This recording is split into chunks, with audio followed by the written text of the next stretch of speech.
Ok, je suis très content. Normalement, je devais faire cette vidéo avant, mais je vais la faire maintenant et beaucoup féliciter le raisonnement assez intelligent de ce journaliste et grand frère que je respecte beaucoup, qui avait les Outre-mer là-bas. J'ai nommé Claudiciard, qui justement a donné son point de vue sur ce qu'on appelle la religion. Et on va écouter ensemble et vous allez me dire ce que vous en pensez. Je vais mettre la vidéo. Je ne peux pas comprendre que qu'en connaissant ton histoire, tu sais que l'on a imposé on a déporté tes ancêtres, on leur a imposé une religion et que conscient de ça, cette religion aujourd'hui soit la tienne. C'est un truc qui, dans mon cerveau, je peux pas comprendre. Mon logiciel comprend pas ça. Donc c'est pour ça que ma mère était une catholique, une chrétienne fervente. Et je respectais ça parce que ça l'a aidé à vivre, terminer sa vie à 69 ans, trop jeune évidemment. Et donc je comprends ça. Moi, je respecte les croyants, vraiment là-dessus, parce que ça relève de l'intime. Mais moi, personnellement, je ne peux pas adhérer à une religion, je dis bien une religion. Hein, je suis pas dans des croyances, est-ce que Dieu existe ou pas, c'est pas la question. Mais je ne peux pas adhérer à une religion qui a déporté les miens, qui a justifié la déportation, qui a même décidé que vous pouviez déporter ces gens-là. Je peux pas, c'est pas possible. La religion ou c'est les représentants de cette religion? Non, c'est la religion et dans tous ses représentants. Enfin, oui, les représentants, on est d'accord. Ils sont très clairs. Est-ce que dans la Bible, dans le Coran, il était indiqué que le noir doit être... Vidéo que j'ai regardée depuis que je... Alors, Claudicia, il dit quelque chose. Je vais vous paraphraser tout ce qu'il dit en quelque chose de simple. Imagine-toi, tu es une femme, Dieu ne plaise. Tu te fais violer par un homme. Après, tu tombes amoureux du violeur. C'est-à-dire, chaque jour que tu passes en cercle, tu te fais violer par lui. Mais un matin, tu tombes amoureux du violeur. Tu l'aimes. À la folie. Et tu te maries avec lui. En fait, c'est le problème de toute l'Afrique aujourd'hui.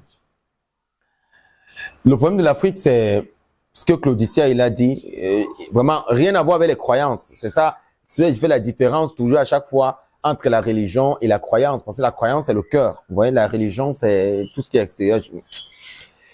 La croyance, ça relève des convictions intimes. C'est-à-dire que c'est ce qui est propre à nous. Maintenant, il faudrait qu'on regarde aussi les religions et qu'on essaie de les comprendre. Ayons un peu un regard critique à des moments dans la vie. Comprenons aussi à un moment, c'est-à-dire nous apprenons des valeurs, oui, certes, mais est-ce que ces valeurs-là, justement, définissent les personnes que nous sommes? C'est-à-dire qu'à un moment où si je me rends compte que j'ai été, mes parents ont été tués, l'Afrique est sans dessous comme ça, et puis un matin, moi, je me lève, je vais adhérer à une religion. Il est libre de dire qu'il ne peut pas adhérer à une religion parce qu'elle a massacré les siens. Et c'est ce qu'il dit tous les jours. Et lorsque tu commences à parler comme ça, quand on dit que non, tu as abandonné la foi, de quoi vous parlez? De quelle foi? De quelle foi est-ce que vous êtes en train de parler? Donc, je pense à mon humble point de vue que Claudicia, il a raison. Il a raison. La croyance est dans le cœur et ça va avec des valeurs. Lesquelles valeurs? C'est l'honnêteté, la gentillesse, le pardon, la compassion. Mais tout ça, on n'a pas besoin de les apprendre dans une église, à mon sens. C'est-à-dire que l'homme tel qu'il est constitué, il sait d'office ce qui est bien et ce qui est mal. Un bébé, il sait très bien que ça, c'est le sein de sa mère, mais ça n'empêche qu'il morde le sein et après, il sourit. Une façon de dire qu'il sait qu'il a mal fait. Mais pour lui, il comprend ça dans le monde dans lequel il est. Donc aujourd'hui, que quelqu'un décide de comprendre la foi comme il entend, ça dépend de lui. Hein. Ça c'est quelque chose de très très simple. C'est un sujet qu'à chaque fois j'ai avec mon grand ami que je salue au passage, Roy Alechou, qui justement arrive à comprendre les systèmes de pensée qui sont différents des religions. C'est-à-dire on peut avoir des sciences de l'âme qui justement guérissent l'âme dans son intériorité sans toutefois d'abord être dans une religion. Oui, et déjà même, on peut aussi avoir notre façon de penser la vie et la vie pensera pareil de nous. C'est-à-dire que l'énergie que nous émettons dans la nature elle nous renvoie la même énergie. On n'a pas forcément besoin de transformer toute l'humanité et que toute l'humanité devienne selon le modèle, le modèle que nous voulons imposer à l'humanité. L'homme est divers et ondoyant. L'homme, il est libre de par ses valeurs. C'est-à-dire que lorsque tu vois ce monsieur Claudicia, tu vois quelqu'un d'assez humain, quelqu'un qui comprend, quelqu'un qui a compris les valeurs de la vie. Tu n'as pas besoin qu'on te fasse un dessin, tu n'as pas besoin d'associer une religion. Et c'est ce que j'ai l'habitude de dire dans la plupart de mes cours. Je suis sûr que parmi ceux qui ne sont pas dans les religions, il y a des personnes plus intéressantes que les leaders des religions. Je suis sûr que parmi les personnes qui ne sont pas des leaders, qui n'ont pas fait 7 ans de Shiva, qui portent qui passent sur la tête, il y a des personnes qui ne connaissent rien des religions là, mais qui sont de très très belles âmes au fond. Des personnes gentilles, des personnes qui connaissent le pardon, qui comprennent même encore mieux le sens des mots que ces personnes-là qui se disent être des leaders. On a vu avec toutes les religions du monde, vous n'allez pas venir changer cela. Vous n'allez pas demander aux gens d'adorer un égrégore sans avoir de logique. On a vu ce que l'islam a fait dans le monde. On a vu ce que le judaïsme a fait dans le monde aussi. On a vu aussi ce que le christianisme a fait dans le monde. De toutes les façons, toutes les religions telles qu'elles existent forment à des niveaux de lobbying. Et à un moment, c'est des systèmes de pensée qui justement justifient les désirs, c'est-à-dire du sous-bassement qu'eux n'expriment pas. C'est-à-dire qu'il y a toujours des raisons qui sont très très entrées. Mais il faudrait qu'au-delà de tout, on reste dans ce qu'on appelle l'humain. Qu'est-ce que l'autre a besoin? Il a besoin d'un manteau. Qu'est-ce que l'autre il a besoin? L'autre il a faim. Moi, je voudrais tout raconter cette histoire. J'étais allé à l'époque là, c'est-à-dire j'étais très très zélé. J'aime toujours raconter mon histoire. Ça fait rire avant d'être un juif excellent. Parce que, à mon sens, moi je pense, comme l'a dit mon ami Jean-Roger Sikélini, le fondateur de l'institution de l'intelligence artificielle, il dit le beau il est relatif. Il dit moi je me sens beau. Ça veut dire quoi? Ça veut dire en fait moi j'ai pas besoin qu'on dise que j'ai pas besoin qu'on me définisse. Parce que je discutais même encore avec quelqu'un, il dit mais qu'est-ce que vous m'appelez ultra? Il y a une loi que Dieu a donnée. Cette loi, les juifs l'appliquent. Ok. La loi elle est donnée à tout le monde. Sois juif, d'accord. Orthodoxe, je suis pas contre. Mais ultra orthodoxe veut dire quoi? Que veut dire ultra orthodoxe? Ultra orthodoxe veut dire quoi? Ce n'est pas la même loi, tu n'as pas de loi, elle est ultra, donc la Torah est ultra, donc dans la Torah, il y a l'ultra de la Torah, donc vous êtes ultra orthodoxe, vous êtes ultra. N'oubliez pas supra, mettez tout, vous êtes ultra, vous n'êtes même pas juif, simple, vous êtes des ultras. Vous êtes dans les ultras. Donc, la Torah, il y a des ultras. Donc, Jean-Roger Sikélini, il disait, pour ne pas le citer, il dit, lui se sent beau. Il est beau. Je pense aussi à mon niveau, parce que personne ne viendra me vendre si elle ne me vend pas moi-même. Je pense à mon niveau que je suis la perfection de ce que je suis. Rien à voir avec la religion. Ça a à voir avec l'être. Parce que quand je me lève le matin, je vais être sûr d'accomplir les valeurs qui sont attachés à ma fonction du matin. Le plus important pour moi, c'est être sûr de faire du bien à la fin d'une journée. Et si j'ai fini de faire mon bien, je pense que je viens de créer un culte qui est propre à moi. Une forme, je ne pourrais pas dire une forme de religion, une façon d'être. Je n'ai donc pas besoin que mon mode de vie soit forcément attaché à une religion dominante et qu'on dise que non, ce sont ceux-là qui font comme ça et c'est ça qui aliène l'homme. C'est ce qui fait finalement que l'homme ne parvient pas à être lui-même. Il passe tout son temps à être sous un manteau. Il passe tout son temps à être sous une cape. Il n'arrive pas à vivre les bienfaits parce qu'il a peur. Il ne sait pas qui il est. Moi, je me rappelle, je suis à Abuja, je suis à l'aéroport et la dame qui contrôle mon flight ticket, mon billet d'avion et mon passeport et tout. Elle me dit après, elle est avec un monsieur, dès que, en fait, elle quitte le truc. Et puis, il y a des gens qui suivent après moi. Il y a des gens qui, et puis, elle quitte le truc de contrôle et il arrive et dit à son collègue, non, envoie-les dans l'autre box de l'autre côté. Elle arrive devant moi, elle me dit, est-ce qu'on peut prendre une photo? Elle dit, non, I am a Christian. Je dis, non, je n'ai pas un problème avec ça, que tu sois ce que tu... En fait, Vous voyez juste comment le monde il est devenu. Elle s'est dit que pour pouvoir prendre une photo avec un juif, il faudrait être juif. C'est l'image que les gens veulent donner. J'ai entendu un rabbin dire que comment se fait-il qu'aujourd'hui il y a des mariages mixtes, des mariages pas mixtes mais des mariages extra qu'on sort du cadre. C'est-à-dire que de nos jours, là 200 ans, c'est vrai, les juifs se marient entre eux, mais pourquoi aujourd'hui les juifs en fait, le monde tel qu'il est, la seule chose qui manque à notre humanité, c'est le message que Claudicia voulait faire passer, c'est l'amour. C'est-à-dire, à la limite, nous ne sommes pas en train de véhiculer ce qui devrait être fait. Nous avons trop de haine dans le cœur. Nous avons tellement de haine que nous nous identifions à une typologie. Et ce que je dis, c'est dans ma position de juif que je le dis. Hein. C'est-à-dire, qu'on me crée d'être œcuménique, si le communisme apporte de l'amour, moi, je n'ai pas de problème. Mais c'est le même discours que je tiens à des chrétiens aujourd'hui, à des catholiques, à des pentecôtistes, de dire, mais attendez, vous, à votre niveau, qu'est-ce que vous essayez de faire pour justement pallier aux problèmes de paix dans le monde? C'est pas d'aller vous asseoir, c'est commencer par des choses les plus simples. C'est-à-dire, accepte l'autre avec sa différence. C'est-à-dire, accepte que tu portes une kippa, l'autre ne la porte pas. À la limite même, lorsque l'autre te posera la question pourquoi tu portes une kippa, donne-lui la raison et que ce soit lui qui décide de la porter ou pas. Que ce soit l'autre qui décide d'être comme toi, que ça ne devient pas des stigmatisations. On a vu tout ce que les religions ont fait. Mais on a tué nos grands-parents. Moi, mon arrière-grand-père, si on n'avait pas de chef jusqu'à aujourd'hui, c'est parce que les colons ont fait un travail incroyable. Moi, on l'a tué. On l'a poignardé pour prendre son sac. Et on les forçait à accepter l'évangile fabriqué de toutes pièces par Rome. Auquel cas, on vous pillait. Ils ont fait des choses incroyables chez nous. Ils ont laissé tout un village sans héritage. C'est-à-dire, aujourd'hui, tel que nous sommes, on arrive à se poser des questions. Comment est-ce que tu peux aimer ton bourreau? C'est assez difficile. Et ce qui me dérange aujourd'hui avec les Africains, c'est qu'ils n'ont pas ce qu'on appelle le renouvellement de l'intelligence. C'est-à-dire que l'intelligence aujourd'hui se doit d'être renouvelée à tout moment. C'est-à-dire à un moment, il est important de se remettre en question soi-même. C'est le mot hébreu, l'elipalel, c'est-à-dire prier, qui veut dire s'interroger, se mettre en question. Il est important que le siècle dans lequel nous soyons capables justement de remettre en question certaines de nos pratiques et de pouvoir comprendre si justement ici à l'environnement dans lequel on se trouve. Lorsque j'ai dit qu'il était impossible d'être un juif marocain, donc ne m'amenez pas à avoir des airs marocains, mais qu'il était possible d'être un juif camerounais, on a failli me lapider.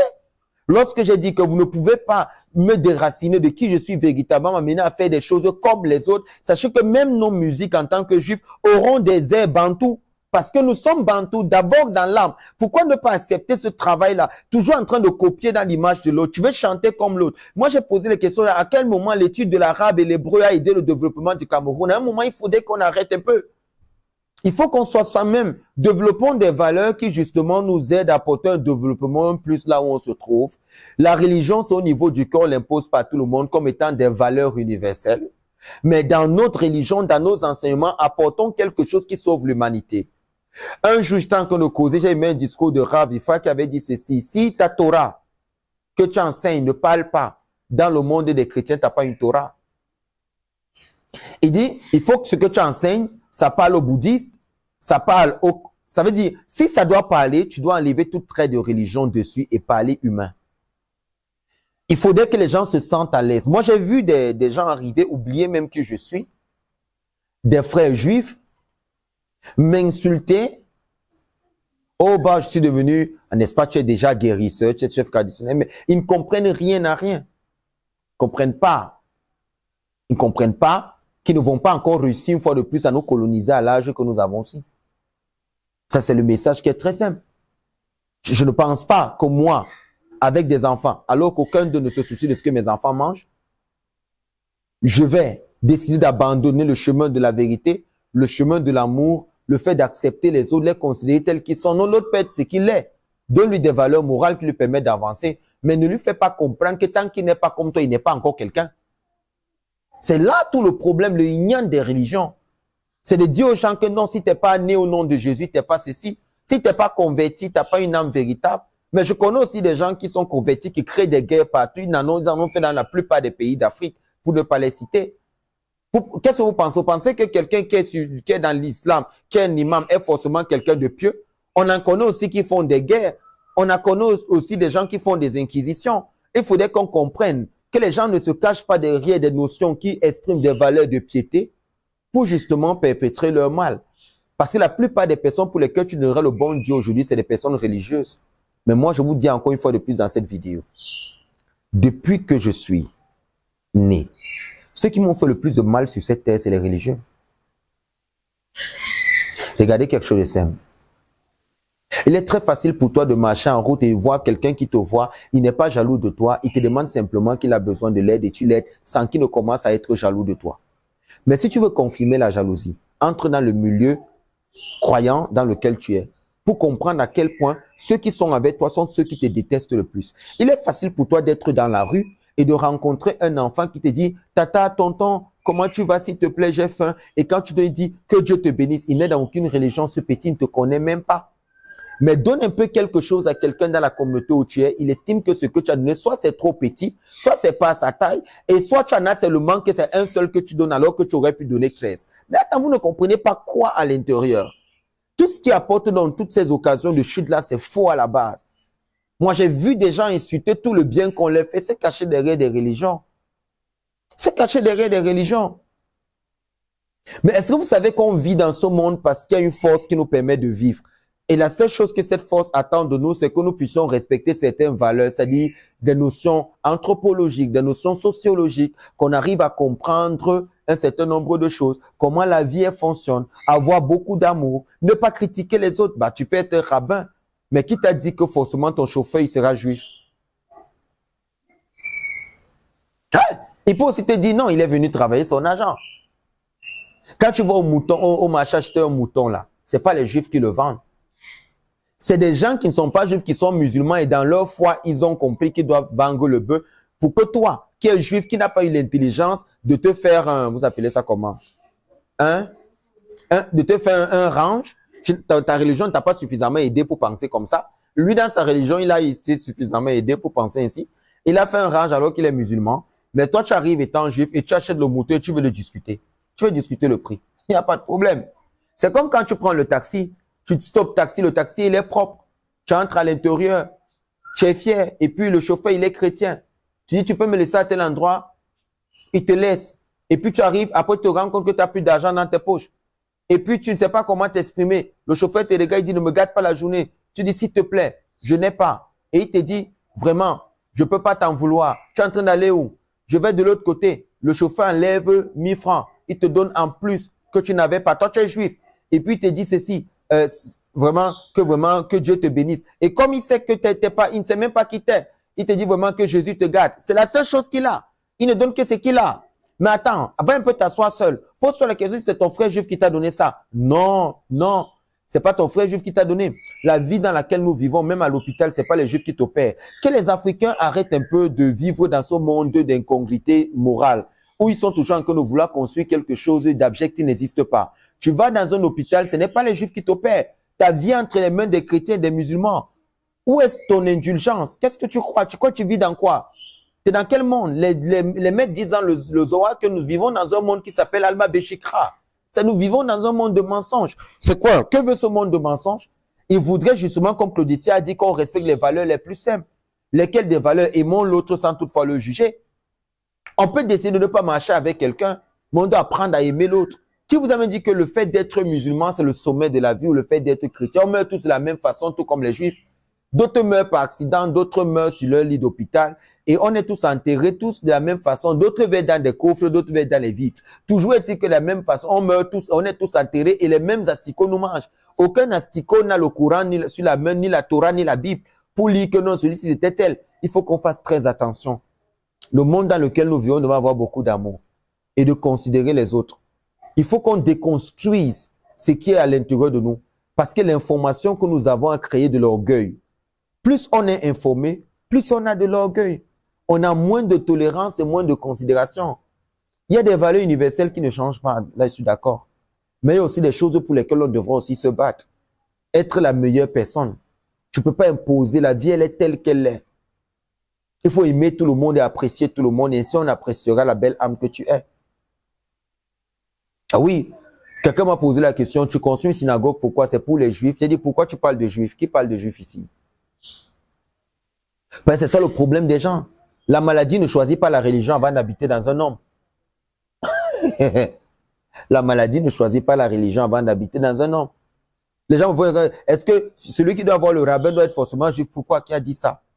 Le chef traditionnel reçoit tout le monde. Même moi, en tant que chef, j'ai reçu ici des juifs, plein de juifs qui sont venus voir des chefs, un chef traditionnel. Même chose. Tout comme en tant que juif, il y a des gens qui viennent aussi me voir. On doit être ouvert à la connaissance pour mieux bâtir ce qui est meilleur. Merci.